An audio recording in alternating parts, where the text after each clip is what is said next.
आज सुनिए मुंशी प्रेमचंद की लिखी उपन्यास गबन, भाग 34 से 36। पुलिस स्टेशन के दफ्तर में इस समय बड़ी मेज के सामने 4 आदमी बैठे हुए थे। एक दारोगा थे, गोरे से, शौकीन, जिनकी बड़ी बड़ी आंखों में कोमलता की झलक थी।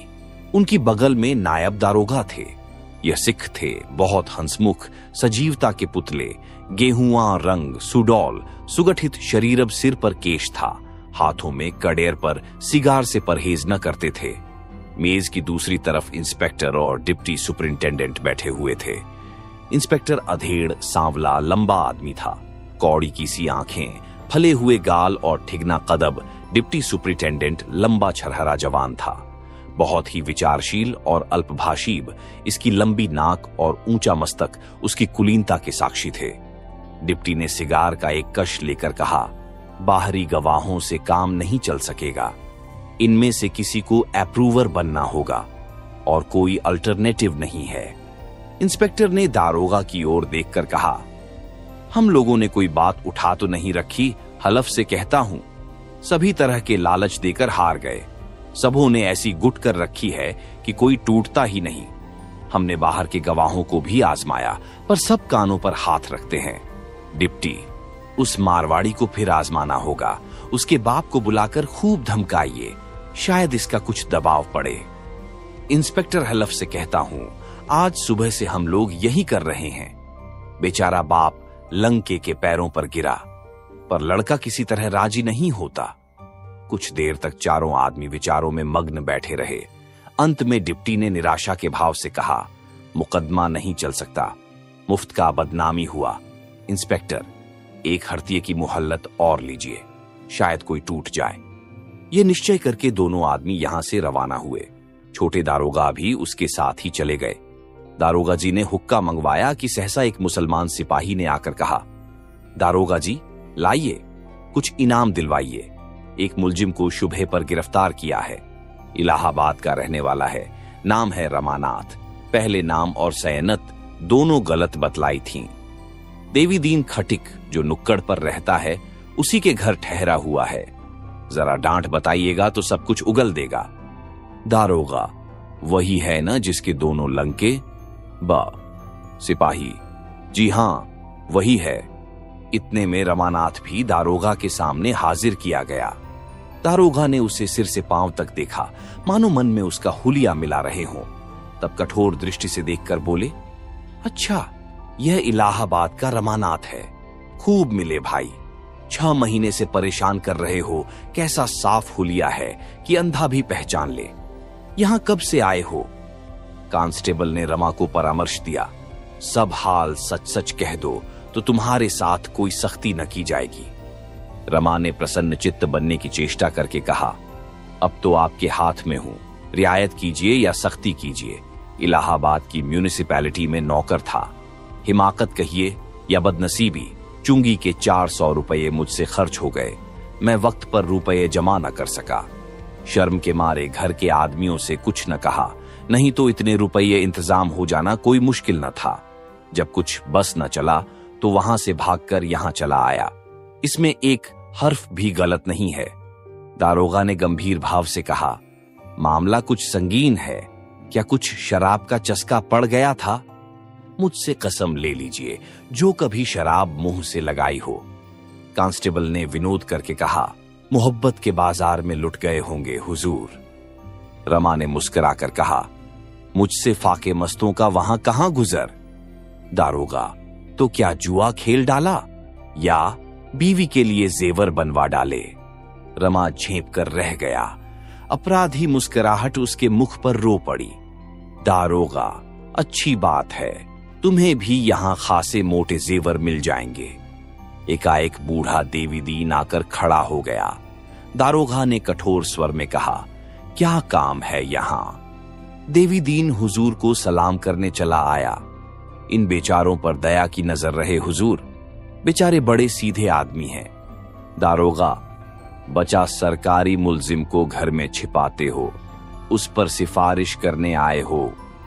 देवी दीन, मैं क्या सिफारिश करूंगा हुजूर, 2 कौड़ी का आदमी। दारोगा, जानता है इन पर वारंट है, सरकारी रुपये गबन कर गए हैं। देवी दीन हुजूर, भूल चूक आदमी से ही तो होती है। जवानी की उम्र है ही, खर्च हो गए होंगे। ये कहते हुए देवी दीन ने 5 गिन्नियां कमर से निकालकर मेज पर रख दी। दारोगा ने तड़प कर कहा, यह क्या है? देवी दीन, कुछ नहीं है, हुजूर को पान खाने को। दारोगा, रिश्वत देना चाहता है? क्यों? कहो तो बचा, इसी इल्जाम में भेज दूं। देवी दीन, भेज दीजिए सरकार, घर वाली लकड़ी कफन की फिक्र से छूट जाएगी। वहीं बैठा आपको दुआ दूंगा। दारोगा, अबे इन्हें छुड़ाना है तो 50 गिन्नियां लाकर सामने रखो। जानते हो इनकी गिरफ्तारी पर 500 रुपए का इनाम है। देवी दीन, आप लोगों के लिए इतना इनाम हुजूर क्या है? ये गरीब परदेसी आदमी है, जब तक जिएंगे आपको याद करेंगे। दारोगा, बक बक मत कर, यहां धर्म कमाने नहीं आया हूं। देवी दीन, बहुत तंग हूं हुजूर, दुकानदारी तो नाम की है, कांस्टेबल बुढ़िया से मांग जाके। देवी दीन, कमाने वाला तो मैं ही हूं हुजूर, लड़कों का हाल जानते ही हो, तन पेट काट कर कुछ रुपए जमा कर रखे थे, सो अभी 7 धाम किए चला आता हूं। बहुत तंग हो गया हूं। दारोगा, तो अपनी गिन्नियां उठा ले, इसे बाहर निकाल दो जी। देवी दीन, आपका हुक्म है तो लीजिए, जाता हूं। धक्का क्यों दिलवाइएगा? दारोगा, कांस्टेबल सेध इन्हें हिरासत में रखो, मुंशी से कहो इनका बयान लिख लें। देवी दीन के होंठ आवेश से कांप रहे थे। उसके चेहरे पर इतनी व्यग्रता रमा ने कभी नहीं देखी, जैसे कोई चिड़िया अपने घोंसले में कौवे को घुसते देखकर वेहनल हो गई हो। वह 1 मिनट तक थाने के द्वार पर खड़ा रहा, फिर पीछे गिरा और एक सिपाही से कुछ कहा, तब लपका हुआ सड़क पर चला गया, मगर एक ही पल में फिर लौटा और दारोगा से बोला, हुजूर, 2 घंटे की मोहलत न दीजिएगा। रमा अभी वहीं खड़ा था। उसकी यह ममता देखकर रो पड़ा। बोला, दादा, अब तुम हैरान न हो, मेरे भाग्य में जो कुछ लिखा है वह होने दो। मेरे भी यहां होते तो इससे ज्यादा और क्या करते, मैं मरते दम तक तुम्हारा उपकार। देवी दीन ने आंखें पोंछते हुए कहा, कैसी बातें कर रहे हो भैया?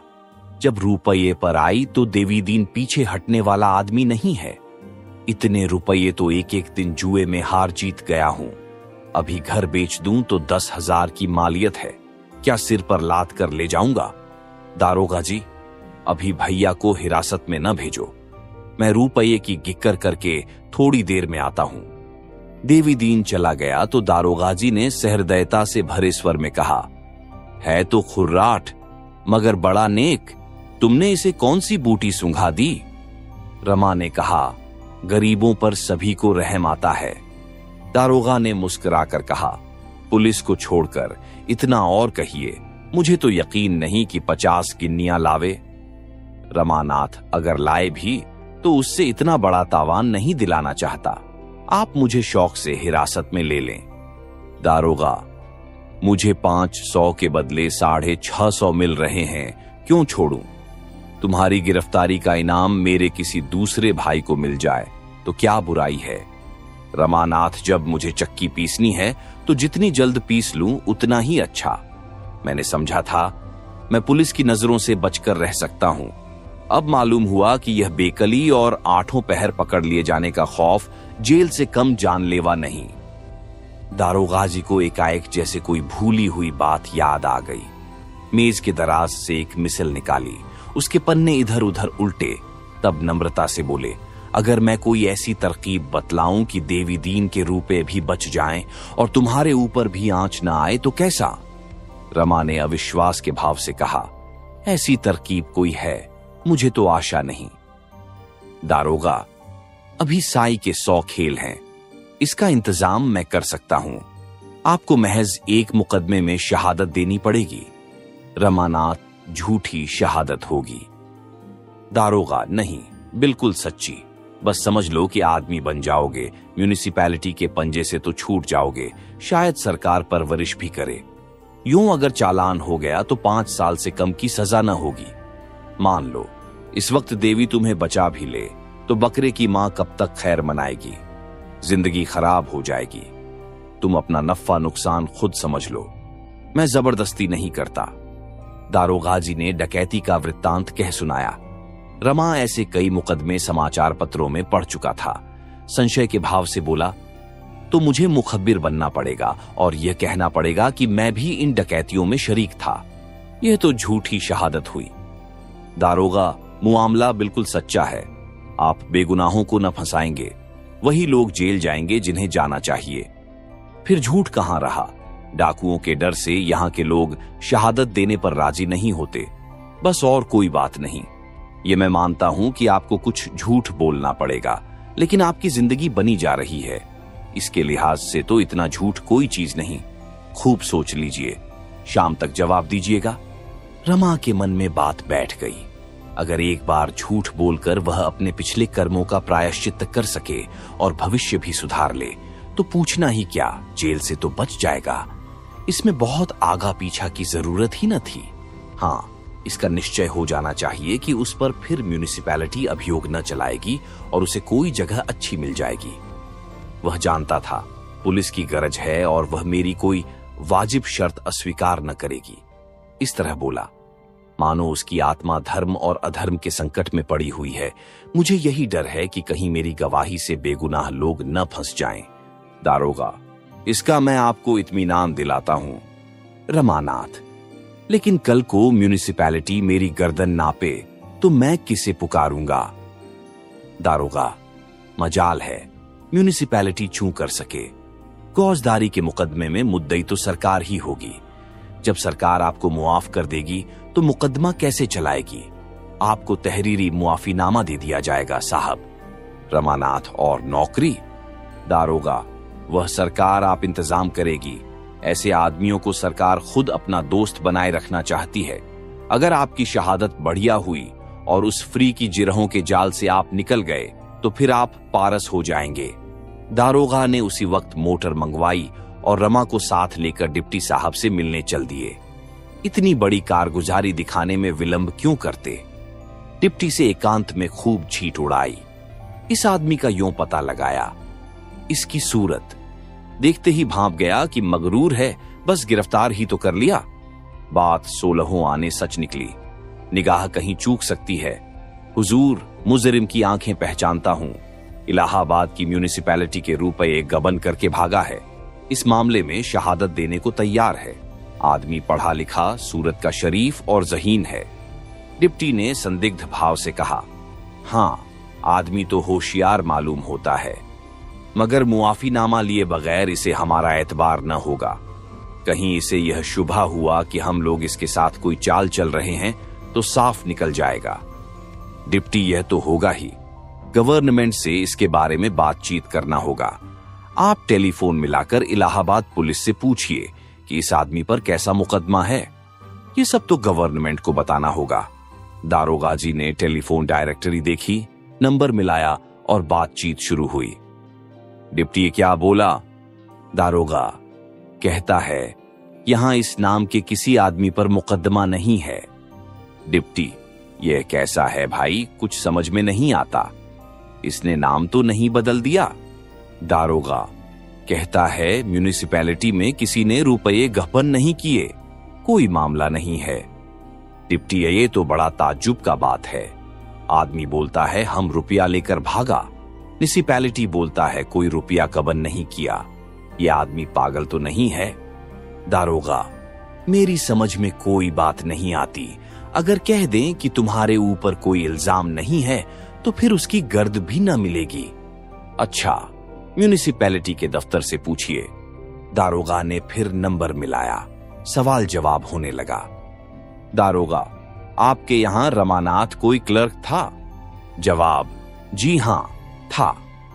दारोगा, वह कुछ रुपये गबन करके भागा है? जवाब, नहीं, वह घर से भागा है पर गबन नहीं किया। क्या वह आपके यहां है?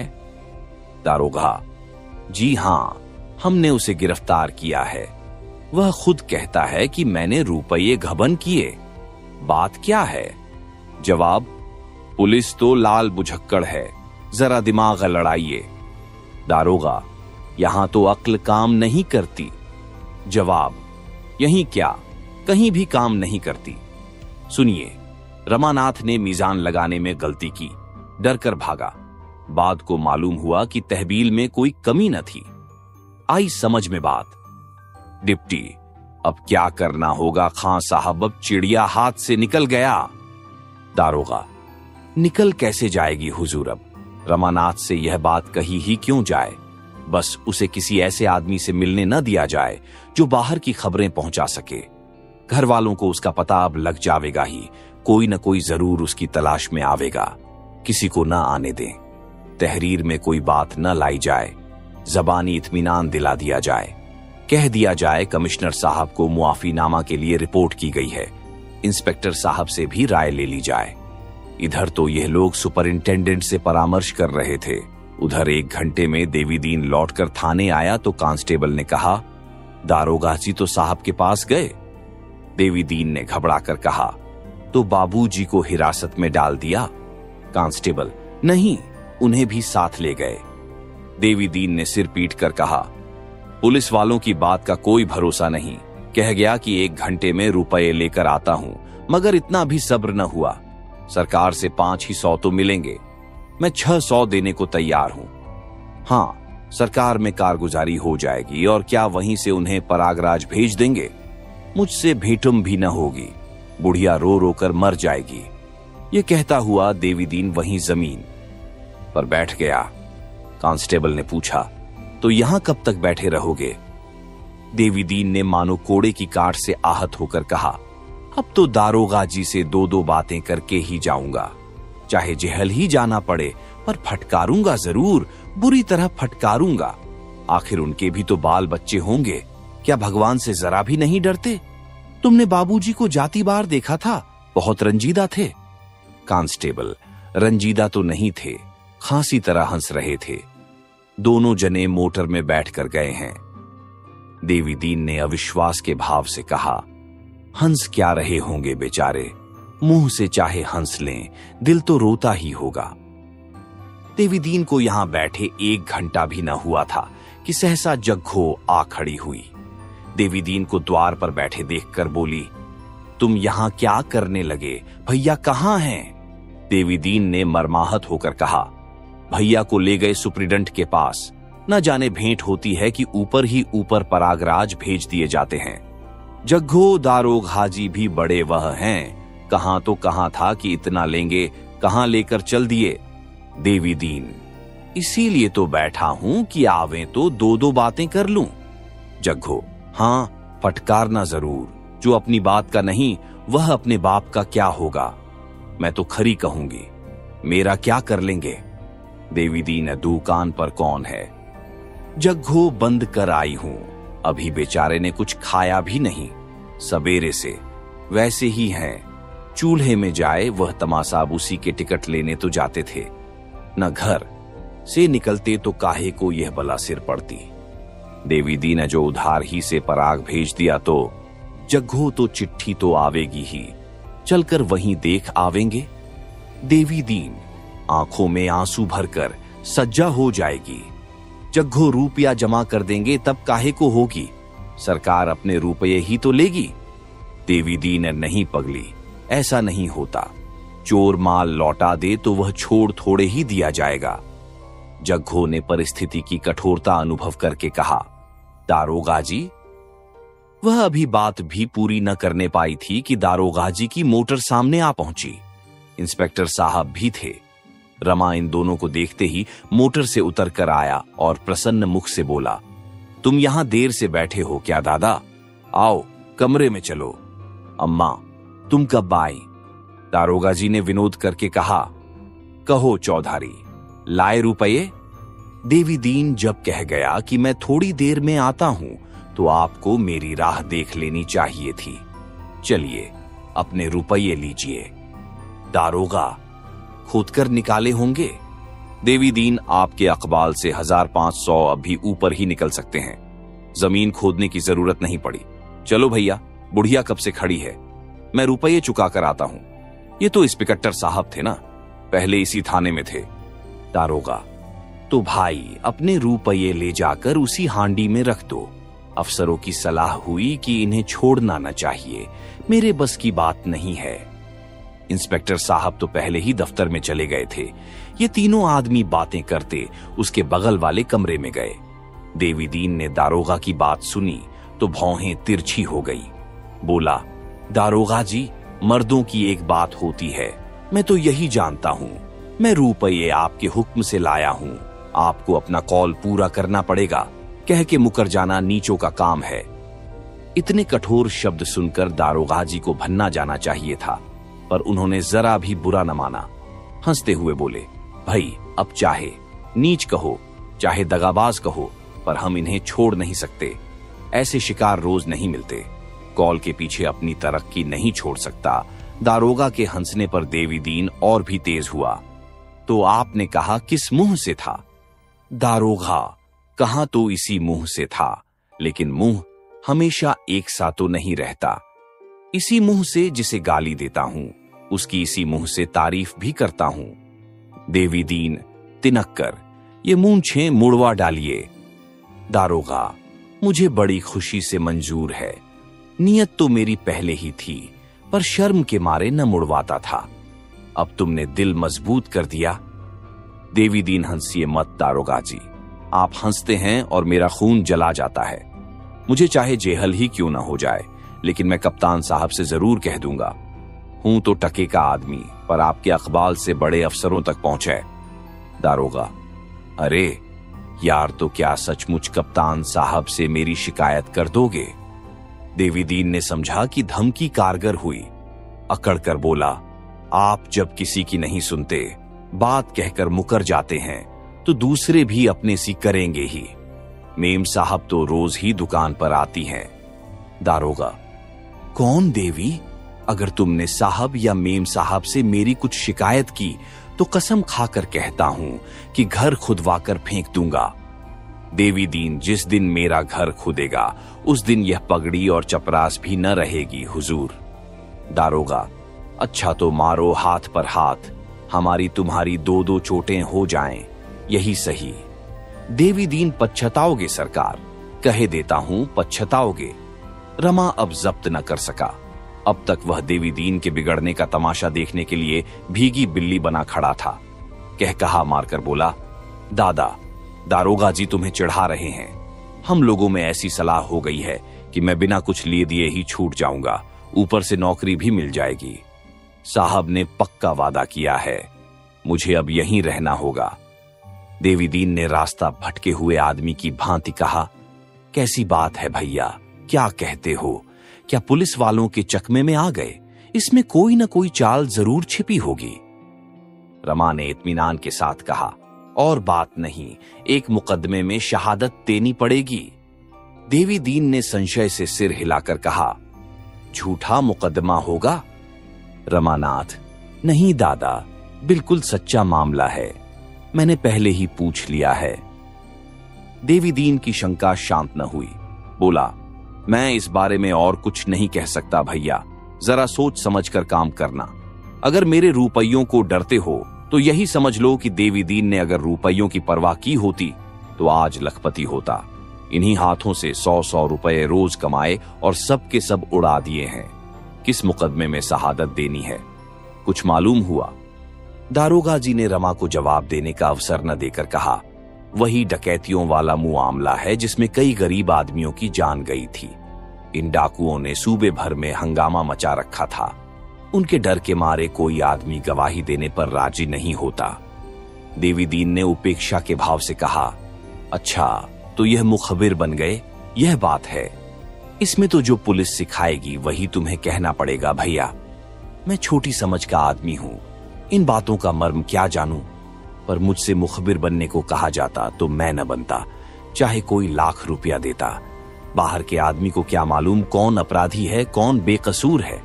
2-4 अपराधियों के साथ 2-4 बेकसूर भी जरूर ही होंगे। दारोगा, हरगिज नहीं, जितने आदमी पकड़े गए हैं सब पक्के डाकू हैं। देवीदीन, ये तो आप कहते हैं ना, हमें क्या मालूम। दारोगा, हम लोग बेगुनाहों को फंसाएंगे ही क्यों, ये तो सोचो। देवीदीन, ये सब भुगते बैठा हूं दारोगा जी, इससे तो यही अच्छा है कि आप इनका चालान कर दें। 1-2 साल का जेहल ही तो होगा। एक अधर्म के दंड से बचने के लिए बेगुनाहों का खून तो सिर पर न चढ़ेगा। रमा ने भीरुता से कहा, मैंने खूब सोच लिया है दादा, सब कागज देख लिए हैं, इसमें कोई बेगुनाह नहीं है। देवी दीन ने उदास होकर कहा, होगा भाई, जान भी तो प्यारी होती है। यह कहकर वह पीछे घूम पड़ा। अपने मनोभावों को इससे स्पष्ट रूप से वह प्रकट न कर सकता था। एकाएक उसे एक बात याद आ गई। मुड़कर बोला, तुम्हें कुछ रुपए देता जाऊं। रमा ने खिसियाकर कहा, क्या जरूरत है दारोगा, आज से इन्हें यहीं रहना पड़ेगा। देवी दीन ने कर्कश स्वर में कहा, हां हुजूर, इतना जानता हूं, इनकी दावत होगी, बंगला रहने को मिलेगा, नौकर मिलेंगे, मोटर मिलेगी, ये सब जानता हूं। कोई बाहर का आदमी इनसे मिलने ना पावेगा, न यह अकेले आ जा सकेंगे, ये सब देख चुका हूं। ये कहता हुआ देवी दीन तेजी से कदम उठाता हुआ चल दिया, मानो वहां उसका दम घुट रहा हो।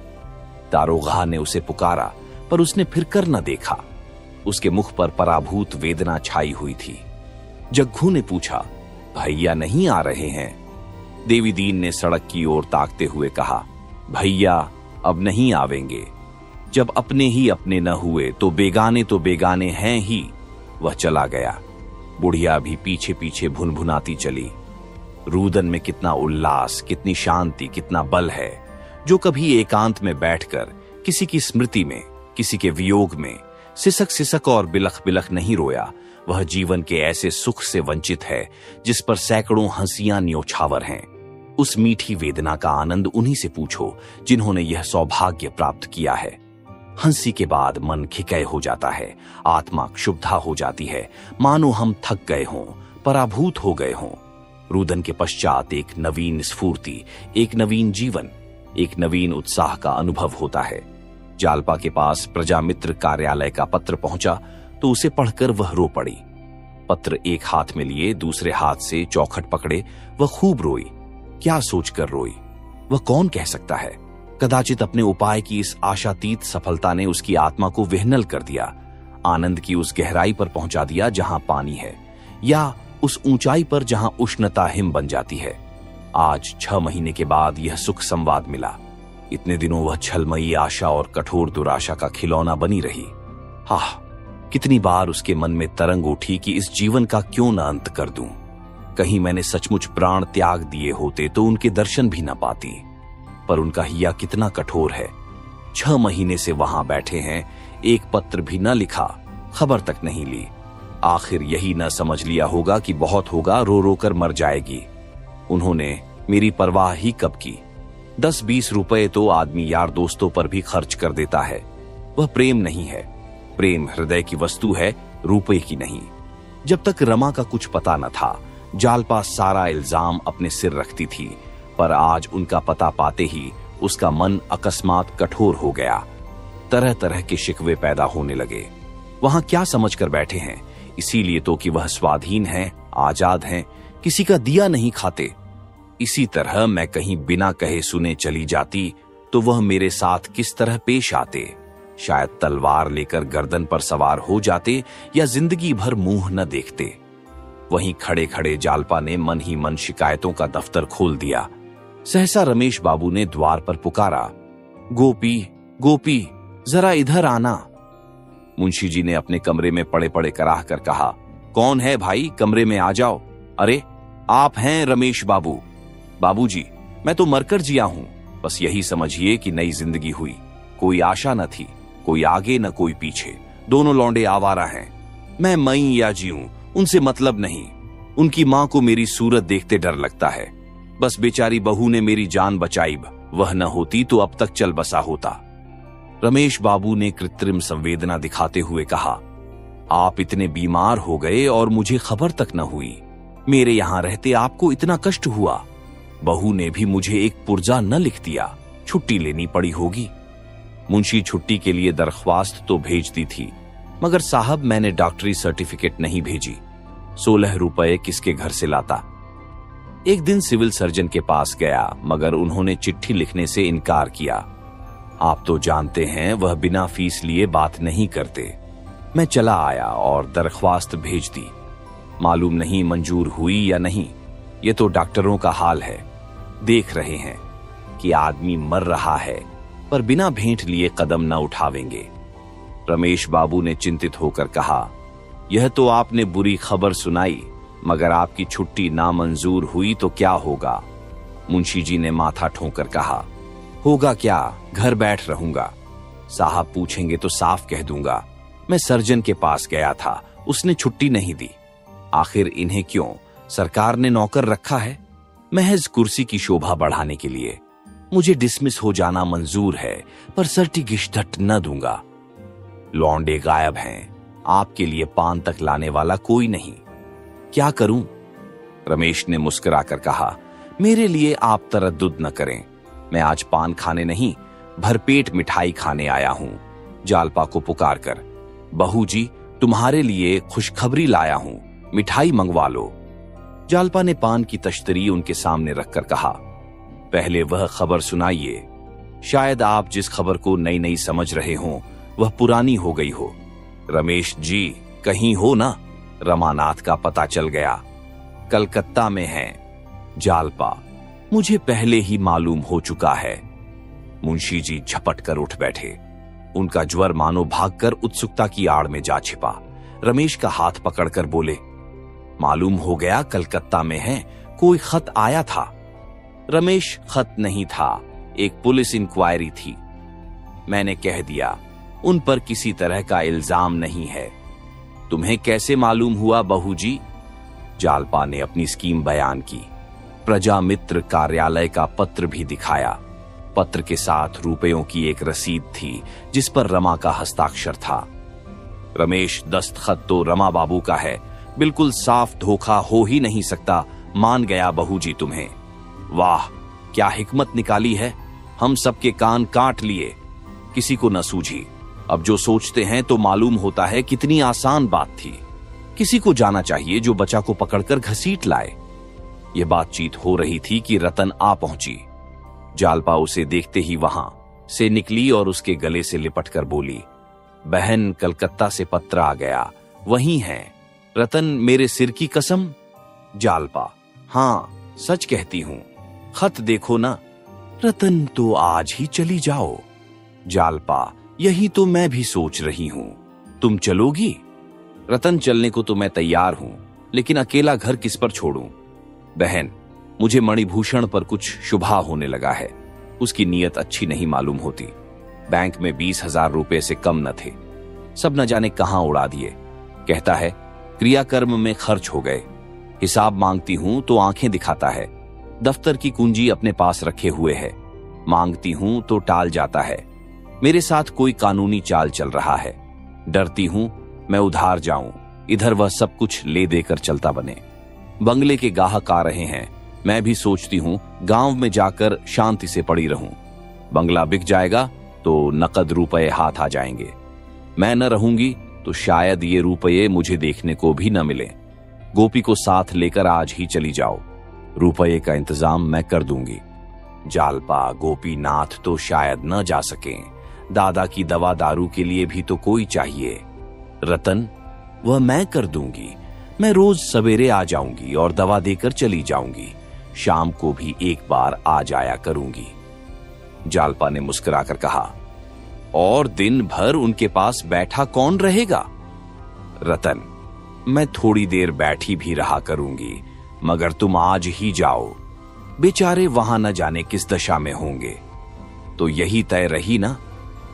रतन मुंशी जी के कमरे में गई तो रमेश बाबू उठकर खड़े हो गए और बोले, आइए देवी जी, रमा बाबू का पता चल गया। रतन, इसमें आधा श्रेय मेरा है। रमेश, आपकी सलाह से तो हुआ ही होगा, अब उन्हें यहां लाने की फिक्र करनी है। रतन, जालपा चली जाएं और पकड़ लाएं, गोपी को साथ लेती जावें। आपको इसमें कोई आपत्ति तो नहीं है दादाजी? मुंशी जी को आपत्ति तो थी। उनका बस चलता तो इस अवसर पर 10-5 आदमियों को और जमा कर लेते, फिर घर के आदमियों के चले जाने पर क्यों आपत्ति न होती। मगर समस्या ऐसी आ पड़ी थी कि कुछ बोल न सके। गोपी कलकत्ता की सैर का ऐसा अच्छा अवसर पाकर क्यों न खुश होता। विशंभर दिल में ऐंठ कर रह गया। विधाता ने उसे छोटा न बनाया होता तो आज उसकी यह हक तलफी न होती। गोपी ऐसे कहां के बड़े होशियार हैं, जहां जाते हैं कोई न कोई चीज खो आते हैं। हां, मुझसे बड़े हैं। इस दैवी विधान ने उसे मजबूर कर दिया। रात को 9 बजे जालपा चलने को तैयार हुई। सास ससुर के चरणों पर सिर झुकाकर आशीर्वाद लिया। विशंभर रो रहा था। उसे गले लगाकर प्यार किया और मोटर पर बैठी। रतन स्टेशन तक पहुंचाने के लिए आई थी। मोटर चली तो जालपा ने कहा, बहन, कलकत्ता तो बहुत बड़ा शहर होगा, वहां कैसे पता चलेगा? रतन पहले प्रजा मित्र के कार्यालय में जाना, वहां से पता चल जाएगा। गोपी बाबू तो हैं ही। जालपा, ठहरूंगी कहां? रतन, कई धर्मशाले हैं, नहीं होटल में ठहर जाना। देखो, रुपये की जरूरत पड़े तो मुझे तार देना, कोई न कोई इंतजाम करके भेजूंगी।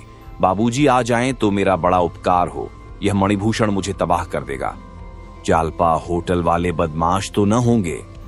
रतन, कोई जरा भी शरारत करे तो ठोकर मारना, बस कुछ पूछना मत। ठोकर जमा कर तब बात करना। कमर से एक छुरी निकालकर इसे अपने पास रख लो, कमर में छिपाए रखना। मैं जब कभी बाहर निकलती हूं तो इसे अपने पास रख लेती हूं। इससे दिल बड़ा मजबूत रहता है। जो मर्द किसी स्त्री को छेड़ता है उसे समझ लो कि पल्ले सिरे का कायर, नीच और लंपट है। तुम्हारी छुरी की चमक और तुम्हारे तेवर देखकर ही उसकी यह गशना हो जाएगी, सीधा दुम दबाकर भागेगा। लेकिन अगर ऐसा मौका आ ही पड़े जब तुम्हें छुरी से काम लेने के लिए मजबूर हो जाना पड़े तो जरा भी मत झिझकना, छुरी लेकर पिल पड़ना। इसकी बिल्कुल फिक्र मत करना कि क्या होगा क्या न होगा, जो कुछ होना होगा हो जाएगा। जालपा ने छुरी ले ली पर कुछ बोली नहीं। उसका दिल भारी हो रहा था। इतनी बातें सोचने और पूछने की थीं कि उनके विचार से ही उसका दिल बैठा जाता था। स्टेशन आ गया। दलियों ने असबाब उतारा। गोपी टिकट लाया। जालपा पत्थर की मूर्ति की भांति प्लेटफॉर्म पर खड़ी रही, मानो चेतना शून्य हो गई हो। किसी बड़ी परीक्षा के पहले हम मौन हो जाते हैं। हमारी सारी शक्तियां उस संग्राम की तैयारी में लग जाती हैं। रतन ने गोपी से कहा, होशियार रहना। गोपी इधर कई महीनों से कसरत करता था। चलता तो मुढ़े और छाती को देखा करता। देखने वालों को तो वह ज्यों का त्यों मालूम होता है, पर अपनी नजर में वह कुछ और हो गया था। शायद उसे आश्चर्य होता था कि उसे आते देखकर क्यों लोग रास्ते से नहीं हट जाते, क्यों उसके डील डॉल से भयभीत नहीं हो जाते। अकड़ कर बोला, किसी ने जरा ची चप्पड़ की तो तोड़ दूंगा। रतन मुस्कुराई, यह तो मुझे मालूम है, सो मत जाना। गोपी, पलक तक तो झपकेगी नहीं, मजाल है नींद आ जाए। गाड़ी आ गई। गोपी ने एक डिब्बे में घुसकर कब्जा जमाया। जालपा की आंखों में आंसू भरे हुए थे। बोली, बहन, आशीर्वाद दो कि उन्हें लेकर कुशल से लौट आऊं। इस समय उसका दुर्बल मन कोई आश्रय, कोई सहारा, कोई बल ढूंढ रहा था, और आशीर्वाद और प्रार्थना के सिवा वह बल उसे कौन प्रदान करता? यही बल और शांति का वह अक्षय भंडार है जो किसी को निराश नहीं करता, जो सबकी बांह पकड़ता है, सबका बेड़ा पार लगाता है। इंजन ने सीटी दी। दोनों सहेलियां गले मिली। जालपा गाड़ी में जा बैठी। रतन ने कहा, जाते ही जाते खत भेजना। जालपा ने सिर हिलाया। अगर मेरी जरूरत मालूम हो तो तुरंत लिखना, मैं सब कुछ छोड़कर चली आऊंगी। जालपा ने सिर हिला दिया। रास्ते में रोना मत। जालपा हंस पड़ी।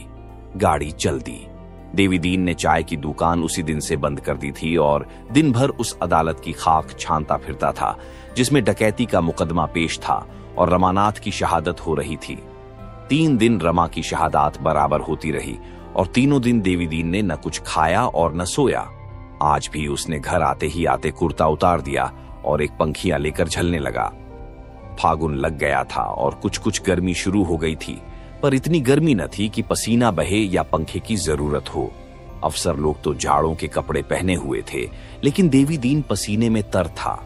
उसका चेहरा, जिस पर निष्कपट बुढ़ापा हंसता रहता था, खिसियाया हुआ था, मानो बेगार से लौटा हो। जग्गू ने लौटे में पानी लाकर रख दिया और बोली, चिलम रख दूं? देवीदीन की आज 3 दिन से यह खातिर हो रही थी। इसके पहले बुढ़िया कभी चिलम रखने को न पूछती थी। देवीदीन इसका मतलब समझता था। बुढ़िया को सदैव नजरों से देखकर बोला, नहीं रहने दो, चिलम न पीऊंगा। तो मुंह हाथ तो धो लो, गर्द पड़ी हुई है। धो लूंगा, जल्दी क्या है। बुढ़िया आज का हाल जानने को उत्सुक थी, पर डर रही थी कहीं देवीदीन झुंझला न पड़े। वह उसकी थकान मिटा देना चाहती थी, जिससे देवीदीन प्रसन्न होकर आप ही आप सारा वृत्तांत कह चले। तो कुछ जलपान तो कर लो, दोपहर को भी तो कुछ नहीं खाया था। मिठाई लाऊं? लाओ, पंखी मुझे दे दो। देवीदीन ने पंखियां दे दी। बुढ़िया झलने लगी। 2-3 मिनट तक आंखें बंद करके बैठे रहने के बाद देवीदीन ने कहा, आज भैया की गवाही खत्म हो गई। बुढ़िया का हाथ रुक गया। बोली, तो कल से वह घर आ जाएंगे? देवीदीन अब भी नहीं छुट्टी मिली जाती, यही बयान दीवानी में देना पड़ेगा। और अब वह यहां आने ही क्यों लगे? कोई अच्छी जगह मिल जाएगी, घोड़े पर चढ़े चढ़े घूमेंगे। मगर है डा पक्का मतलबीब, 15 बेगुनाहों को फंसा दिया। 5-6 को तो फांसी हो जाएगी। औरों को 10-10, 12-12 साल की सजा मिली रखी है। इसी के बयान से मुकदमा सबूत हो गया। कोई कितनी ही जिरह करे, क्या मजाल जरा भी हिचकिचाए? अब एक भी न बचेगा। किसने कर्म किया, किसने नहीं किया, इसका हाल दैव जाने। पर मारे सब जाएंगे। घर से भी तो सरकारी रुपया खाकर भागा था। हमें बड़ा धोखा हुआ। जग्गो ने मीठे तिरस्कार से देखकर कहा, अपनी नेकी बदी अपने साथ है। मतलबी तो संसार है, कौन किसके लिए मरता है। देवीदीन ने तीव्र स्वर में कहा, अपने मतलब के लिए जो दूसरों का गला काटे, उसको झड़ दे देना भी पाप नहीं है। सहसा 2 प्राणी आकर खड़े हो गए। एक गोरा खूबसूरत लड़का था, जिसकी उम्र 15-16 साल से ज्यादा न थी। दूसरा अधेड़ था और सूरत से चपरासी मालूम होता था। देवीदीन ने पूछा, किसे खोजते हो? चपरासी ने कहा, तुम्हारा ही नाम देवीदीन है ना? मैं प्रजा मित्र के दफ्तर से आया हूं। यह बाबू उन्हीं रमानाथ के भाई हैं जिन्हें शतरंज का इनाम मिला था। ये उन्हीं की खोज में दफ्तर गए थे। संपादक जी ने तुम्हारे पास भेज दिया। तो मैं जाऊं ना? यह कहता हुआ वह चला गया। देवीदीन ने गोपी को सिर से पांव तक देखा। आकृति रमा से मिलती थी। बोला, आओ बेटा बैठो, कब आए घर से? गोपी ने एक खटिक की दुकान पर बैठना शान के खिलाफ समझा। खड़ा खड़ा बोला, आज ही तो आया हूं। भाभी भी साथ हैं, धर्मशाले में ठहरा हुआ हूं। देवीदीन ने खड़े होकर कहा, तो जाकर बहू को यहां लाओ। नब ऊपर तो रमा बाबू का कमरा है ही, आराम से रहो। धर्मशाले में क्यों पड़े रहोगे? नहीं, चलो मैं भी चलता हूं, यहां सब तरह का आराम है। उसने जग्गू को यह खबर सुनाई और ऊपर झाड़ू लगाने को कहकर गोपी के साथ धर्मशाला चल दिया। बुढ़िया ने तुरंत ऊपर जाकर झाड़ू लगाया, लपक कर हलवाई की दुकान से मिठाई और दही लाई, सुराही में पानी भरकर रख दिया। फिर अपना हाथ मुंह धोया, एक रंगीन साड़ी निकाली, गहने पहने और बन ठनकर बहू की राह देखने लगी। इतने में फिटन भी आ पहुंची। बुढ़िया ने जाकर जालपा को उतारा। जालपा पहले तो साफ भाजी की दुकान देखकर कुछ झिझकी, पर बुढ़िया का स्नेह स्वागत देखकर उसकी झिझक दूर हो गई। उसके साथ ऊपर गई तो हर एक चीज इसी तरह अपनी जगह पर पाई, मानो अपना ही घर हो। जग्गो ने लौटे में पानी रखकर कहा, इसी घर में भैया रहते थे बेटी। आज 15 रोज से घर सूना पड़ा हुआ है। हाथ मुंह धोकर दही चीनी खा लो ना बेटी। भैया का हाल तो अभी तुम्हें न मालूम हुआ होगा। जालपा ने सिर हिलाकर कहा, कुछ ठीक ठीक नहीं मालूम हुआ। वह जो पत्र छपता है वहां मालूम हुआ था कि पुलिस ने गिरफ्तार कर लिया है। देवीदीन भी ऊपर आ गया था। बोला, गिरफ्तार तो किया था, पर अब तो वह एक मुकदमे में सरकारी गवाह हो गए हैं। प्रयागराज में अब उन पर कोई मुकदमा न चलेगा और शायद नौकरी चाकरी भी मिल जाए। जालपा ने गर्व से कहा, क्या इसी डर से वह सरकारी गवाह हो गए हैं? वहां तो उन पर कोई मामला ही नहीं है, मुकदमा क्यों चलेगा? देवीदीन ने डरते डरते कहा, कुछ रुपये पैसे का मामला था ना? जालपा ने मानो आहत होकर कहा, वह कोई बात न थी। ज्यों ही हम लोगों को मालूम हुआ कि कुछ सरकारी रकम इनसे खर्च हो गई है, उसी वक्त पहुंचा दी। यह व्यर्थ घबरा कर चले आए और फिर ऐसी चुप्पी साधी कि अपनी खबर तक न दी। देवीदीन का चेहरा जगमगा उठा। मानो किसी व्यथा से आराम मिल गया हो। बोला, तो ये हम लोगों को क्या मालूम, बार बार समझाया कि घर पर खत पत्तर भेज दो, लोग घबराते होंगे, पर मारे शर्म के लिखते ही न थे। इसी धोखे में पड़े रहे कि प्रयागराज में मुकदमा चल गया होगा। जानते तो सरकारी गवाह क्यों बनते। सरकारी गवाह का आशय जालपा से छिपा न था। समाज में उनकी जो निंदा और अपकीर्ति होती है, यह भी उससे छिपी न थी। सरकारी गवाह क्यों बनाए जाते हैं, किस तरह प्रलोभन दिया जाता है, किस भांति वह पुलिस के पुतले बनकर अपने ही मित्रों का गला घोंटते हैं, यह उसे मालूम था। मगर कोई आदमी अपने बुरे आचरण पर लज्जित होकर भी सत्य का उद्घाटन करे, छल और कपट का आवरण हटा दे, तो वह सज्जन है। उसके साहस की जितनी प्रशंसा की जाए कम है। मगर शर्त यही है कि वह अपनी गोष्ठी के साथ किए का फल भोगने को तैयार रहे। हंसता खेलता फांसी पर चढ़ जाए तो वह सच्चा वीर है, लेकिन अपने प्राणों की रक्षा के लिए स्वार्थ के नीच विचार से, दंड की कठोरता से भयभीत होकर अपने साथियों से दगा करे, आस्तीन का सांप बन जाए तो वह कायर है, पतित है, बेहया है। विश्वासघात डाकुओं और समाज के शत्रुओं में भी उतना ही हेय है जितना किसी अन्य क्षोमेब ऐसे प्राणी को समाज कभी क्षमा नहीं करता। कभी नहीं। जालपा इसे खूब समझती थी। यहां तो समस्या और भी जटिल हो गई थी। रमा ने दंड के भय से अपने किए हुए पापों का पर्दा नहीं खोला था। उसमें कम से कम सच्चाई तो होती। निंदा होने पर भी आंशिक सच्चाई का एक गुण तो होता। यहां तो उन पापों का पर्दा खोला गया था जिनकी हवा तक उसे न लगी थी। जालपा को सहसा इसका विश्वास न आया। अवश्य कोई बात हुई होगी जिसने रमा को सरकारी गवाह बनने पर मजबूर कर दिया होगा। सदचाती हुई बोली, क्या यहां भी कोई बात हो गई थी? देवी दीन उसकी मनोव्यथा का अनुभव करता हुआ बोला, कोई बात नहीं। यहां वह मेरे साथ ही प्रयागराज से आए। जब से आए यहां से कहीं गए नहीं, बाहर निकलते ही न थे। बस एक दिन निकले और उसी दिन पुलिस ने पकड़ लिया। एक सिपाही को आते देखकर डरे कि मुझी को पकड़ने आ रहा है, भाग खड़े हुए। उस सिपाही को खटका हुआ, उसने सुबह में गिरफ्तार कर लिया। मैं भी इनके पीछे थाने में पहुंचा।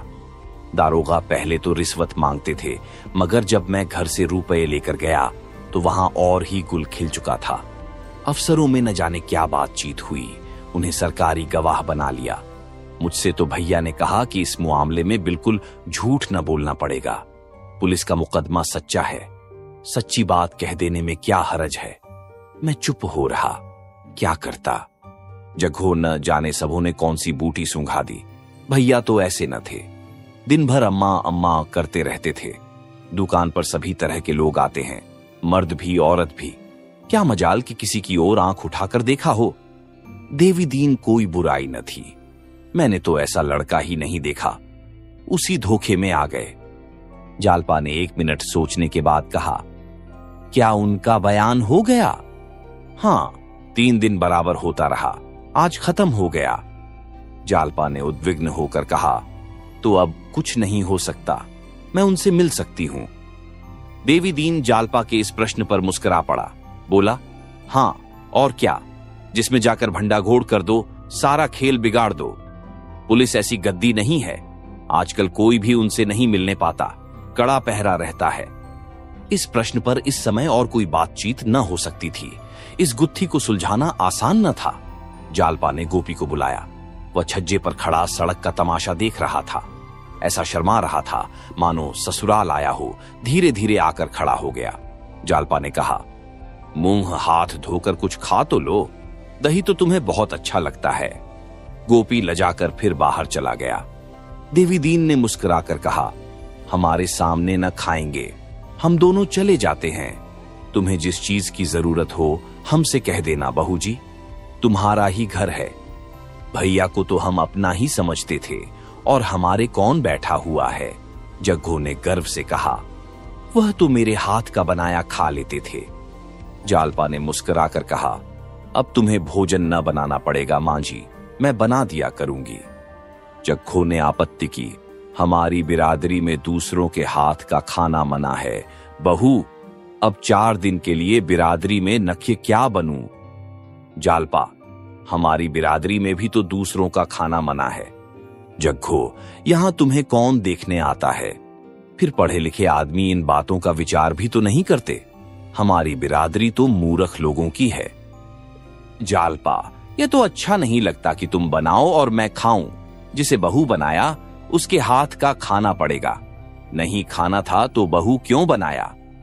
देवी दीन ने जग्गो की ओर प्रशंसा सूचक नजरों से देखकर कहा। बहू ने बात पते की कह दी, इसका जवाब सोच कर देना। अभी चलो, इन लोगों को जरा आराम करने दो। दोनों नीचे चले गए तो गोपी ने आकर कहा, भैया इसी खटिक के यहां रहते थे क्या? खटिक ही तो मालूम होते हैं। जालपा ने फटकार कर कहा, खटिक हों या चमार हों, लेकिन हमसे और तुमसे 100 गुने अच्छे हैं। एक परदेशी आदमी को 6 महीने तक अपने घर में ठहराया, खिलाया पिलाया। हम में है इतनी हिम्मत। यहां तो कोई मेहमान आ जाता है तो वह भी भारी हो जाता है। अगर यह नीचे हैं तो हम इनसे कहीं नीचे हैं। गोपी मुंह हाथ धो चुका था। मिठाई खाता हुआ बोला, किसी को ठहरा लेने से कोई ऊंचा नहीं हो जाता। चमार कितना ही दान पुण्य करे, पर रहेगा तो चमार ही। जालपा, मैं उस चमार को उस पंडित से अच्छा समझूंगी जो हमेशा दूसरों का धन खाया करता है। जलपान करके गोपी नीचे चला गया।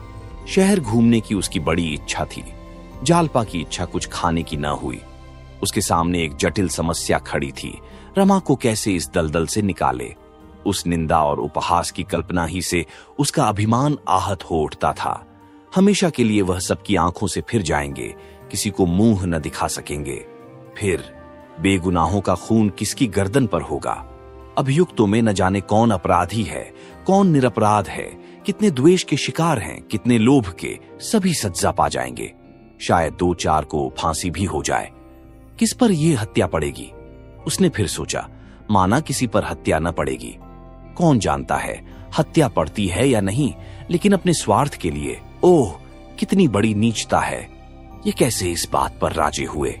अगर म्यूनिसिपैलिटी के मुकदमा चलाने का भय भी था तो 2-4 साल की कैद के सिवा और क्या होता? उससे बचने के लिए इतनी घोर नीचता पर उतर आए। अब अगर मालूम भी हो जाए कि म्यूनिसिपैलिटी कुछ नहीं कर सकती तो अब हो ही क्या सकता है? इनकी शहादत तो हो ही गई। सहसा एक बात किसी भारी कील की तरह उसके हृदय में चुभ गई। क्यों न यह अपना बयान बदल दें? उन्हें मालूम हो जाए कि म्यूनिसिपैलिटी उनका कुछ नहीं कर सकती तो शायद वह खुद ही अपना बयान बदल दें। यह बात उन्हें कैसे बताई जाए? किसी तरह संभव है। वह अधीर होकर नीचे उतर आई और देवी दीन को इशारे से बुलाकर बोली, क्यों दादा, उनके पास कोई खत भी नहीं पहुंच सकता? पहरे वालों को 10-5 रुपए देने से तो शायद खत पहुंच जाए। देवी दीन ने गर्दन हिलाकर कहा, मुश्किल है। पहरे पर बड़े झंचे हुए आदमी रखे गए हैं। मैं 2 बार गया था। सबों ने फाटक के सामने खड़ा भी न होने दिया। उस बंगले के आसपास क्या है? एक ओर तो दूसरा बंगला है, एक ओर एक कलमी आम का बाग है और सामने सड़क है। हाँ, शाम को घूमने घामने तो निकलते ही होंगे। हाँ, बाहर दरसी डालकर बैठते हैं। पुलिस के 2-1 अफसर भी साथ रहते हैं। अगर कोई उस बाग में छिप कर बैठे तो कैसा हो? जब उन्हें अकेले देखे, खत फेंक दे, वह जरूर उठा लेंगे। देवी दीन ने चकित होकर कहा, हाँ, हो तो सकता है, लेकिन अकेले मिलें तब तो। जरा और अंधेरा हुआ तो जालपा ने देवी दीन को साथ लिया और रमानाथ का बंगला देखने चली। एक पत्र लिखकर जेब में रख लिया था। बार बार देवी दीन से पूछती, अब कितनी दूर है? अच्छा, अभी इतनी ही दूर और वहां हाथे में रोशनी तो होगी ही। उसके दिल में लहरें सी उठने लगीं। रमा अकेले टहलते हुए मिल जाएं तो क्या पूछना? ईमाल में बांधकर खत को उनके सामने फेंक दूं, उनकी सूरत बदल गई होगी। सहसा उसे शंका हो गई, कहीं वह पत्र पढ़कर भी अपना बयान न बदलें, तब क्या होगा? कौन जाने अब मेरी याद भी उन्हें है या नहीं। कहीं मुझे देखकर वह मुंह उधर लें तो। इस शंका से वह सहम उठी। देवी दीन से बोली, क्यों दादा, वह कभी घर की चर्चा करते थे? देवी दीन ने सिर हिलाकर कहा, कभी नहीं, मुझसे तो कभी नहीं की। उदास बहुत रहते थे। इन शब्दों ने जालपा की शंका को और भी सजीव कर दिया। शहर की घनी बस्ती से ये लोग दूर निकल आए थे। चारों ओर सन्नाटा था। दिन भर वेग से चलने के बाद इस समय पवन भी विश्राम कर रहा था। सड़क के किनारे के वृक्ष और मैदान चंद्रमा के मंद प्रकाश में हतोत्साह, निर्जीव से मालूम होते थे। जालपा को ऐसा आभास होने लगा कि उसके प्रयास का कोई फल नहीं है, उसकी यात्रा का कोई लक्ष्य नहीं है। इस अनंत मार्ग में उसकी दशा उस अनाथ की सी है जो मुट्ठी भर अकय के लिए द्वार द्वार फिरता हो। वह जानता है अगले द्वार पर उसे अकय न मिलेगा, गालियां ही मिलेंगी, फिर भी वह हाथ फैलाता है, बढ़ती मनाता है। उसे आशा का अवलंब नहीं, निराशा ही का अवलंब है। एकाएक सड़क के दाहिनी तरफ बिजली का प्रकाश दिखाई दिया। देवी दीन ने एक बंगले की ओर उंगली उठाकर कहा, यही उनका बंगला है। जालपा ने डरते डरते उधर देखा, मगर बिल्कुल सन्नाटा छाया हुआ था। कोई आदमी न था। फाटक पर ताला पड़ा हुआ था। जालपा बोली, यहां तो कोई नहीं है। देवी दीन ने फाटक के अंदर झांक कर कहा, हाँ, शायद यह बंगला छोड़ दिया, कहीं घूमने गए होंगे। घूमने जाते तो द्वार पर पहरा होता, यह बंगला छोड़ दिया तो लौट चलें। नहीं, जरा पता लगाना चाहिए, गए कहां। बंगले की दाहिनी तरफ आमों के बाग में प्रकाश दिखाई दिया। शायद खटिक बाग की रखवाली कर रहा था। देवी दीन ने बाग में आकर पुकारा, कौन है यहां, किसने यह बाग लिया है? एक आदमी आमों के झुरमुट से निकल आया। देवी दीन ने उसे पहचान कर कहा, अरे तुम हो जंगली, तुमने यह बाग लिया है? जगनली ठिगना सा गठीला आदमी था। बोला, हां दादा, ले लिया, पर कुछ है नहीं, दंड ही भरना पड़ेगा। तुम यहां कैसे आ गए? कुछ नहीं, यूं ही चला आया था। इस बंगले वाले आदमी क्या हुए? जंगली ने इधर उधर देखकर कनबतियों में कहा, इसमें वही मुखबर टिका हुआ था। आज सब चले गए। सुनते हैं 15-20 दिन में आएंगे, जब फिर हाई कोर्ट में मुकदमा पेश होगा। पढ़े लिखे आदमी भी ऐसे दगाबाज होते हैं दादा, सरासर झूठी गवाही दी। न जाने इसके बाल बच्चे हैं या नहीं, भगवान को भी नहीं डरा। जालपा वहीं खड़ी थी। देवी दीन ने जंगली को और झर उगलने का अवसर न दिया। बोला, तो 15-20 दिन में आएंगे, खूब मालूम है। जंगली, हां, वही पहरे वाले कह रहे थे। कुछ मालूम हुआ? कहां गए हैं? वही मौका देखने गए हैं जहां वारदात हुई थी। देवी दीन चिलम पीने लगा और जालपा सड़क पर आकर टहलने लगी। रमा की यह निंदा सुनकर उसका हृदय टुकड़े टुकड़े हुआ जाता था। उसे रमा पर क्रोध न आया, ग्लानि न आई। उसे हाथों का सहारा देकर इस दलदल से निकालने के लिए उसका मन विकल हो उठा। रमा चाहे उसे दुत्कार ही क्यों न दे, उसे ठुकरा ही क्यों न दे, वह उसे अपयश के अंधेरे खड्डड़ में न फिरने देगी। जब दोनों यहां से चले तो जालपा ने पूछा, इस आदमी से कह दिया ना कि जब वह आ जाए तो हमें खबर दे दे? हां, कह दिया। आप सुन रहे थे मुंशी प्रेमचंद की लिखी उपन्यास गबन।